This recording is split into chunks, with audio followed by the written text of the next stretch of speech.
ভোলাতেও finally উদ্বোধন হয়ে গেল একটি লাইভ বেকারির, যেখানে গেলে আপনারা বেকারির সব ধরনের আইটেম চোখের সামনে তৈরি হতে দেখবেন। কোথায় উদ্বোধন হলো এই নতুন লাইভ বেকারিটি এবং এখানে কি কি পাওয়া যায় সবকিছু নিয়েই আজকের এই ভিডিওটি। সো হ্যালো এভরিওয়ান, আসসালামু আলাইকুম, welcome back to my another new video. ভোলা সরকারি স্কুলের ঠিক অপোজিট সাইডেই অবস্থিত নতুন এই দোকানটি কেমন হয় বলুন তো?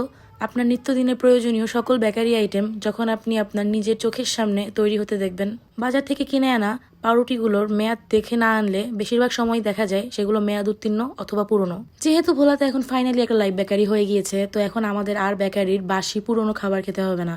এখানে পাউরুটি, বাটার বন সহ পিৎজা, পেটিস এবং আরো নানা ধরনের আইটেম পাওয়া যাবে।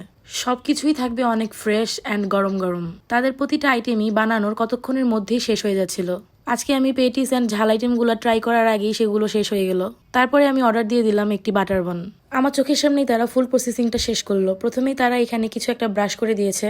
আমি জিজ্ঞেস করার পরে আমাকে জানালো তারা এখানে ঘি ব্রাশ করেছে অ্যান্ড আমাকে ঘিটা দেখিয়ে দিল। তারপরে ব্রেডটাকে ঠান্ডা করে তারা আমার সামনে স্লাইস করে নিল, কারণ গরম অবস্থায় বাটার লাগালে তা মেল্ট হয়ে যাবে।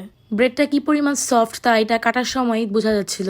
ভালোভাবে ফুল ব্রেডে তারা বাটারটাকে স্প্রেড করে দিল। তারপরেই তো রেডি আমার বাটার বন। খুবই হাইজেনিক ভাবে তারা প্রতিটা স্টেপ সম্পন্ন করছিল। তাদের বিহেভিয়ারও খুব ভালো ছিল। পাউরুটির টেস্টটাও অনেক ভালো, কারণ ফ্রেশ জিনিসের টেস্ট অলওয়েজ ভালোই হয়। তারপরে আমি ট্রাই করলাম মোরব্বা দেওয়া একটা রুটি, যার নাম তারা দিয়েছে শাপলা বান।